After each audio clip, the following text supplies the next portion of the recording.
LeBron James partied even harder than Jay-Z at Diddy's parties. I'm about to make a documentary about him. He once said no party compares to Diddy's. Diddy's parties aren't made for regular people. No phones, no cameras, just NDAs and a room full of bodies. If you've ever been to that house on Star Island in Miami, you'd understand.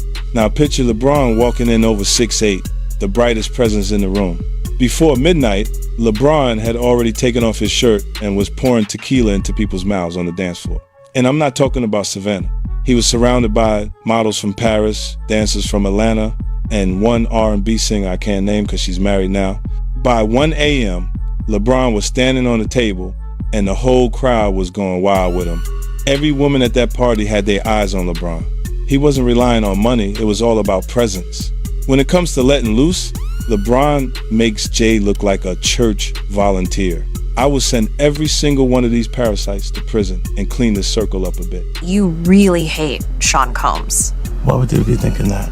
Because of the things that you post on Instagram, Yeah, because of the... Look at this, and let's stop for a second and do say that I hated him enough to hire his kids, and we've never done anything to each other. So it's just competitive energy and things that you say about other artists while you're in hip-hop culture. Hey, everybody know ain't no party like a Diddy party, so... Yeah, that's what's up. Yeah. What's up? I want to ask LeBron, what does he mean by there's no party like a Diddy party? I truly want to know. And not only that, LeBron, how many Diddy parties have you actually been to? I'm really curious to know. And is that the reason you left social media? Because all the backlash you were getting for going to so many Diddy parties? It's just pathetic, man. People think this guy's a role model. He wants to defund the police. The most patriot people of America serving and protecting our country. LeBron, you're a fucking scumbag, and I hope you get locked up in the same... 50 Cent's latest documentary doesn't begin with accusations. It opens with a confrontation built around one haunting question. How did so much happen in plain sight? Set against a tense, cinematic backdrop, the film revisits powerful figures like Sean, Diddy, Combs, and global icons such as LeBron James, re-examining moments we once saw as isolated headlines and revealing them instead as pieces of a much larger, unsettling pattern. What was missed wasn't hidden evidence, but something far more disturbing. Collective hesitation, silent complicity, unchecked proximity, and the quiet ease of looking away. And when the past goes unchallenged, one question lingers. What have we chosen to protect? And what has it truly cost us? Man, what's up? Ain't no party like a Diddy party. Coming in. Shout out to the game, man. Appreciate everybody's flood the comments with ain't no party like a Diddy party. That's a statement that LeBron James wish he would have never made. Because now that statement is coming to bite LeBron James in the ass. All right, let's get to this headline real quick, gang. I'm finna show y'all. No Diddy. Investigators reached out to him and they want a statement from him. Federal investigators want a statement from him. What do you mean ain't no party like a Diddy party? No Diddy. It's going down. Watch this game. Let's do some headlines. Look. Let me let y'all see this real quick. It's right in your face. All you got to do is look at the forest and stop looking at the trees. All right, LeBron James, Lakers is becoming clearer and leaves more questions than answered. LeBron James, he left the NBA suddenly with no answers. He left the NBA suddenly with no answers. All right, so it's headline news. What's really going on? All right, LeBron James is leaving the Los Angeles Lakers. Sean Diddy Combs didn't rise merely as an artist or executive. He established himself as an architect of influence, shaping not just the music industry, but the culture around it. Operating behind the scenes, he became a powerful gatekeeper of opportunity, subtly determining who would rise into the spotlight and who would remain unseen. His influence flowed through exclusive circles, high-profile gatherings, and strategic alliances where access meant power and proximity meant control. In this world, success wasn't simply earned, it was granted, and Diddy stood firmly at the center of it all. This is all in 2024, gang. Look at the dates. You can go and verify this yourself. You can go to Google and Google these same titles. All I did was screenshot them for you all's pleasure. To the game, man. Let me see. Okay, so LeBron, because a lot of people say, is this clickbait? Is this clickbait? Whenever you come on the paper party, Gene, we got paperwork. We got receipts. You will never get clickbait on this channel. All right? Let's keep it moving, guys. All right, more headline news. LeBron James reveals why he stepped away from the Lakers. Whenever you step away from the Lakers, you are leaving the NBA. All right? That's in the title. He's leaving the NBA, so he's definitely stepping away from the Lakers. More headline news. LeBron James. In environments like these, relationships carry more weight than contracts, and proximity becomes both privilege and protection. The issue isn't personal, it's systemic. When advancement hinges on access, silence becomes the unspoken cost of entry, and quiet compliance begins to replace true accountability. That's where the deeper question emerges. It's not just about who benefited, but whether a culture built on controlled access and guarded influence can ever truly answer for the damage it leaves behind. Puff, and he's in exotic bookstores and he's doing shopping, right? He's shopping, getting his stuff and everything like that. So, you know, this is the first time I was ever in an exotic bookstore with Puff. So, you know, I'm giving him his space. He's taking things off the shelves and stuff like that because they gave him a brown paper bag. When they gave him a brown paper bag, he was just putting stuff in there. So I said, damn, you know, he got to go put it on the counter and, you know, show everybody what he's getting. So as he's going, I'm just looking at the places where he's picking stuff from. So there's one part he picked up some things from up here on my left side. And then he picked like quite a few of them down. I was like, okay. He put them in the bag. So when I went by there and I looked up there and it said butt plugs. And I was like, hey, yo. I was messing with him. Because people don't understand, you know, we was like friends. He was a part of the same gang. So I'm still gonna tease him. I'm still gonna mess with him and everything like that. I could do that. It wasn't just no security thing. So I say, yo, what are you getting this for? And it said butt plugs, and he was like, yo, can I do my shopping by myself? I said, yeah, you could do it by yourself, brother. And he started walking and everything like that. And when he got to, I just waited at the counter. So when he got to the counter, he didn't even have to show the guy nothing. He just gave the guy a wad of money. I mean, like he gave the guy a stack, something like this. And Puff wasn't the dude that carried no 20s and no 50s and nothing like that. And I mean, like, he just said, boom. And we walked out the store. So we had to leave Atlanta and go to North Carolina for a show. You understand? And it was him, this rapper, Sarah, and this other girl. LeBron James represents far more than elite athleticism. He exists at the powerful intersection of sport, business, and cultural influence. His image, carefully shaped around discipline, accountability, and measured restraint, gives his presence a reach that extends far beyond the court. His associations often speak as loudly as his words. When someone of his stature consistently moves within exclusive circles, those connections inevitably carry symbolic weight, whether intended or not. This isn't an accusation, it's the gravity of reputation, where influence alone invites scrutiny. And when leadership is built on values and integrity, one question becomes impossible to ignore. At what point does silence itself begin to shape the narrative? Let's see, not only is he leaving, gang, LeBron sold his mansion for $39 million. All right? Now, he leaving social media. He leaving the NBA. Now, he just sold his 39. Now, I'm going to tell y'all something, too. A lot of people may not know this, but LeBron James bulldozed it in order to get another one. So he is getting another mansion, but he sold his mansion. Remember, I have a bachelor's degree in real estate. Right? Whenever you start settling out of real estate, whenever you start leaving your obligations like playing for the NBA, and whenever you leave social media, reason. And I think I know why. Party like a Diddy party, so. Yeah, that's what's up. Yeah. So you know, Everybody know ain't no party like a Diddy party. Yo, All right, how so- authentic was that thing on social media when they had LeBron in the maid outfit? How authentic was that? Did you see that? Archived moments have a way of resurfacing when we least expect them. Not because the footage has changed, but because we have. What once felt harmless, playful, or even flattering can, over time, take on an entirely different meaning. In hindsight, those interactions become more than passing moments. They turn into markers within a larger reassessment of influence, proximity, and the environments that shaped them, carrying a new weight as context finally catches up and compels us to look far more closely than we ever did before. It's Photoshop, but I seen different pictures, bro. I done seen like 7 different pictures of him that's made suit. So that particular picture can't be Photoshop if it's 7 different pictures of him in that particular made suit, unless all 7 of those pictures in different angles is Photoshop. So I don't think a lot of people say it is Photoshop. Shout out to Miss Cat Dog.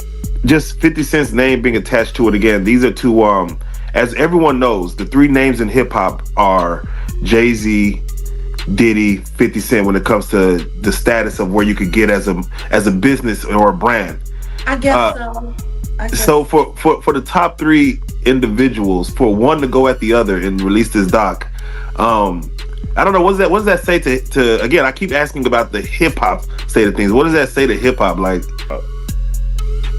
Yeah, man. But you know, when guys come on here, man, and they want to come and try to ruin your show and say that shit to some is clickbait, the more and more we try to teach them, the dumber they make us look, bro.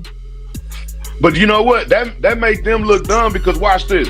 I got 3 college degrees, bro. You know what I'm talking about? I own a lot of look, bro, my thing is this, bro. I don't have to be doing this shit, just like you don't have to be. You see what I'm saying? But a lot of people depend on this information, and a lot of people love hearing what Paperwork Party Gene got to say. So for the thousands of people that like hearing we got to say, that's cool.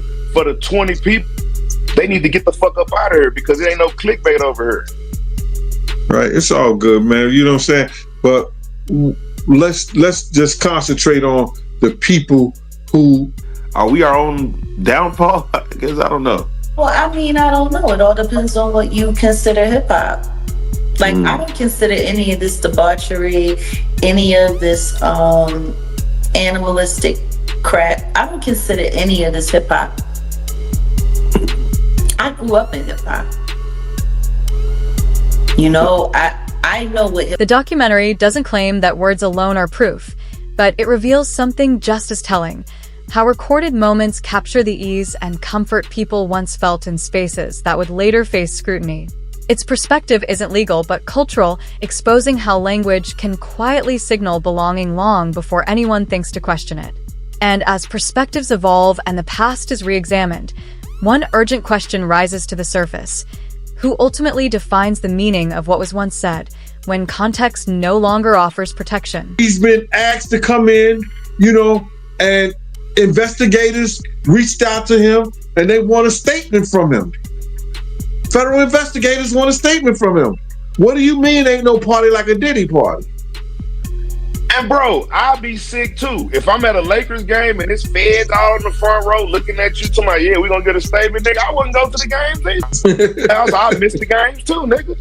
Yeah, you talking about, nigga, you think the feds ain't going to LeBron games and saying, nigga, ain't no party like a Diddy party, we know what's going on? Come on, bro. And we don't even know who they said. And then there's certain women's out here that state, I don't know how authentic their statements are, but they're saying that there's tapes with them with A-list celebrities having sex with. Yes. LeBron is an A-list celebrity, allegedly.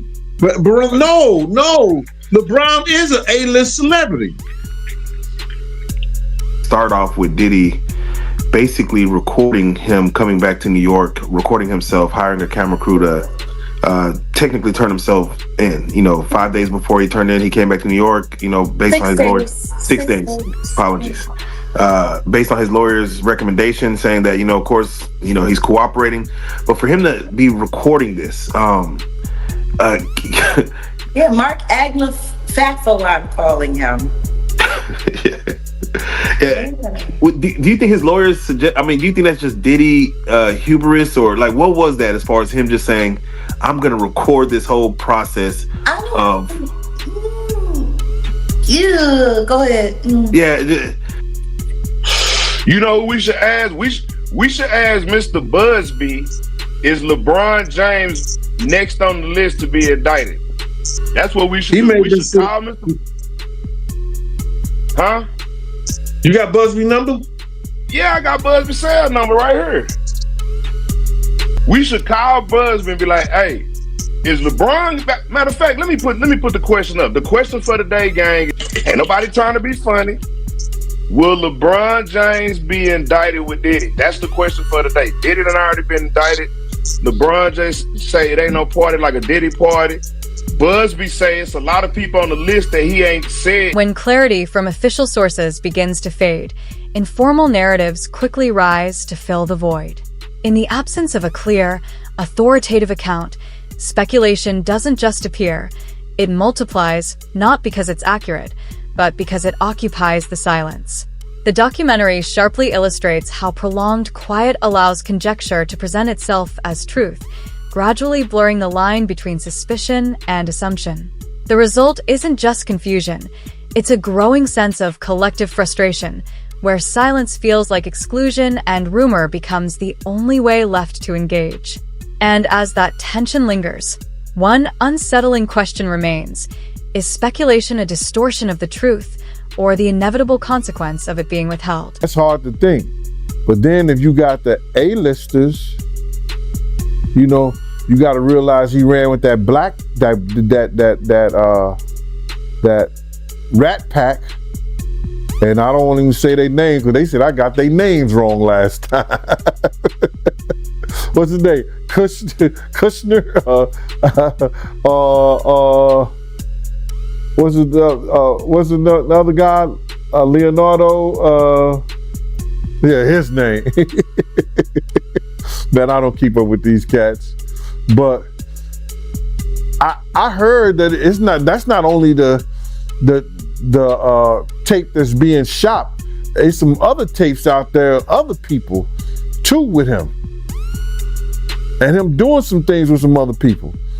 So there's quite a few tapes that might be out there, what they're hearing. And I don't want to see the tapes, but I want to know if they're really true. Because if they got some tapes out there and it's with some underage, whether it's celebrities or not, it's gonna be crazy, bro. It's gonna be real crazy. And they're gonna have to bring that to forefront because the prosecutor's gonna want those tapes. And they're gonna do whatever they have to do legally to get those tapes. No ifs, ands, and buts about it. So we just better hope for his sake, that's just a bunch of bull crap. But then there's lawyers out there saying, yeah, the tape does exist. Lawyers got on television to say the tapes exist. I don't really know or trust that, because they was trying to say he had a tape with one of the bodyguards and this lady that came out.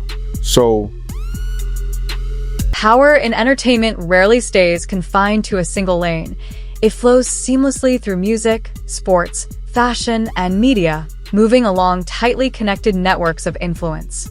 When figures from these worlds gather, their collective presence can create a subtle shield from scrutiny, not through deliberate coordination, but through familiarity, access, and shared space. The documentary presents this not as hidden scheming, but as convergence, an elite ecosystem that quietly sustains itself through overlapping circles and mutual recognition. The result isn't an organized defense, but something more systemic, protection embedded within the network itself, where influence becomes its own armor. And when power intersects often enough, one pressing question emerges: does accountability begin to erode when influence becomes too expansive to challenge? Cassie doing, that's his doing, and his learned behavior from the people that mentored him. You gotta realize, man, he learned from Andre Harrell. He learned from Russell Simmons. He learned from Clyde Davis. You understand? When those people are telling you that they were heavy into the drugs, they was heavy into beating women and doing things at that age, at that crazy stage, that's gonna make him think that he could get away with the same thing that they was getting away with back then. You understand? The things that he was saying, you know, the touchy-feely between two men and all that stuff like that, man. All that, he learned that from them dudes. When I told y'all the story, when me and my man went up to Russell Simmons and he had a house and he had a man in bikini drawers in his bedroom, in his bed. You understand? Bruh, this is that he learned. I'm assuming he learned it from them. Let me put that. And I'm not gonna say allegedly because I saw that for my own self. My man was with me, Slick was with me, and we saw that for our own self. You understand what I'm saying? So these are behaviors and things that with drugs and all the stuff that's going on, pills, drinking, it can make this man into a monster, and that's what it did, bruh. It made him into a monster, bro. I personally feel like he got a lot of the things that he did from his mentor, and then he probably did it to the 10th power.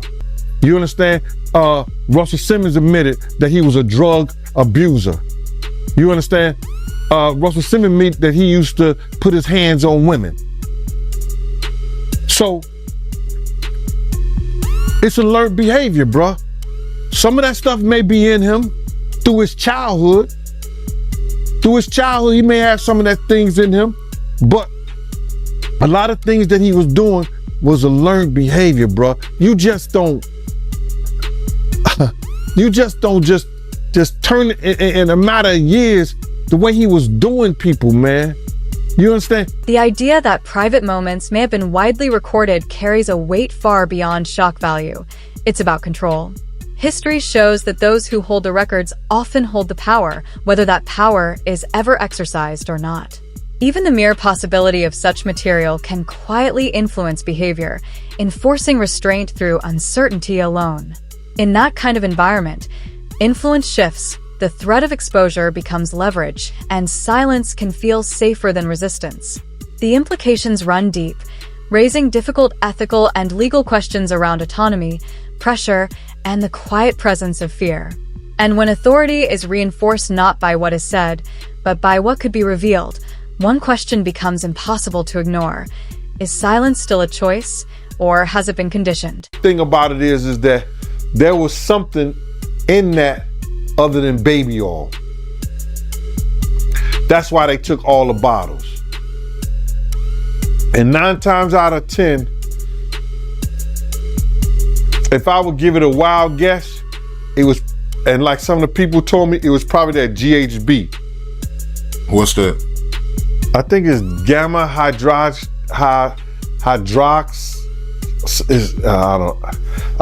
I looked it up, bro.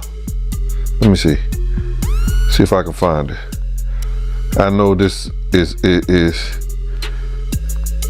just showing everything like that, but oh no. Let me. Yo, somebody tap dance or sing or do something, you know what I'm saying, while I'm doing this. Oh, here it go right here. It's gamma hydroxy butyric. What is its effect on the body? It's a euphoria, drowsiness, decreased anxiety, and memory impairment. It works on the nervous system and gives you this feeling of euphoria. So they take that and rubbed it on her, and you forget who you are, what you're doing. It can also give you memory loss, drowsiness, and that's under the DEA, the Drug Enforcement Administration. Public personas aren't accidental. They're carefully engineered through consistent messaging, repeated signals, and a deliberate distance from controversy. But when a dominant figure within a powerful network begins to falter, everyone in their orbit faces the same defining choice: speak out, step away, or remain silent.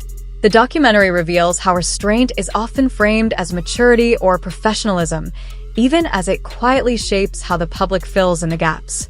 And in that silence, something vital slips away: control of the narrative itself. Because silence doesn't protect the story, it hands it over to interpretation. When reputations are built with such precision, the moment context turns unforgiving, one haunting question remains: were they ever truly resilient at all? About missing all these games, acting like he's sick, this and that, selling his houses and shit. But better yet, will LeBron James be added to the lawsuit, the civil lawsuit? Will it be added to the civil lawsuit? More so than being indicted? Or the list, the witness list. Is they trying to get LeBron to testify against Diddy because of the "it ain't no party like a Diddy party"? He's been to all of them. You see what I'm saying? He may be a witness. Who knows? They may already flipped him. They may have already flipped him. You call Busby? Somebody said 1-800-Busby. That's not his cell number. Shout out to Donahue. His cell number not 1-800-Busby. You know these thirsty people out there talking about yes. Come on, 1-800-Busby. Uh-oh, somebody said prophet. Shout out to Mystery Singer. I like that. That's a real educated word. I like prophet. I don't know if he got a profit agreement. We ain't found no paperwork of him having a profit agreement, but keep that in mind, Mystery. Yeah, the U.S. attorneys have to do that. Give him a profit agreement. Yeah, keep that in mind because he damn sure selling profit. I know he don't need no money. You only sell shit when you need money. Mm-hmm. He sold. Look, I didn't show you this one right here. He sold the one in Miami too for $18.5 million, bro. He done sold 2 cribs in 2 years. He sold the one in Miami for $18.5 million, and he sold the one in California for $39 million, bro. And he's sick. The documentary ultimately delivers a powerful realization. What remained hidden for so long wasn't just an individual or a single moment. It was an entire system, sustained by comfort, access, and quiet, collective discretion. The shift from whispers to documented history doesn't arrive through one dramatic reveal. It unfolds through steady scrutiny and a growing refusal to let unanswered questions fade back into silence. Because real exposure isn't explosive, it's relentless, built piece by piece until what was once ignored becomes impossible to overlook.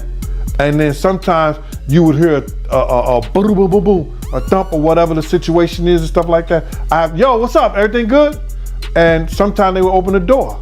I'm right there by the door. Sometimes you see things you don't want to see.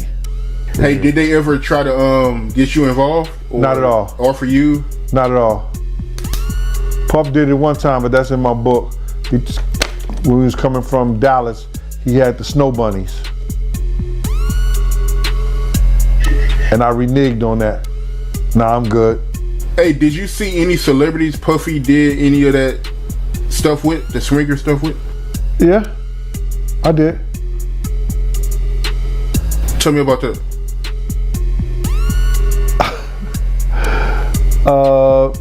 I think I told you about that. One time, him and somebody, him, Sarah, and this young girl flew from Atlanta.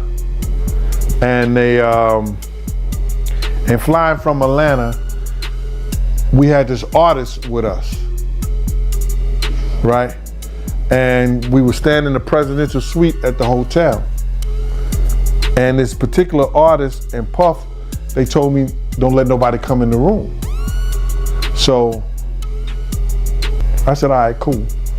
So I propped my chair by the room door while they went in. So this artist's cousin knocked on the door. So I went to him and I let him in because I knew him, I see his face and everything.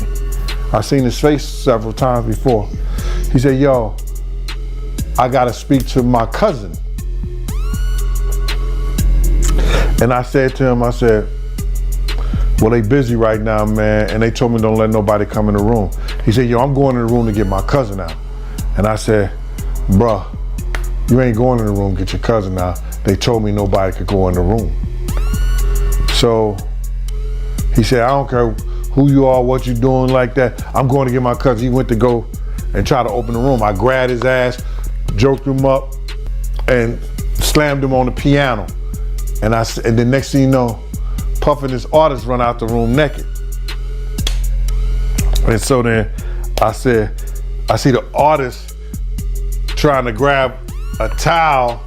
Puff didn't give a shit. And the artist like, yo, what's wrong? What's going on? What's going on? He like, yo, Gene, that's my cousin. And I was like, yo, my man, he was trying to get in the room, and y'all told me don't let nobody else come in, let nobody come in this room. Jesus Christ gonna have to come take the Puff. No, Jesus gonna have to take the air out my body if anybody coming in that room. And Puff just looked at the artist, and the artist said, you ain't. The tension remains intentionally unresolved because accountability at the highest levels rarely arrives cleanly or on time.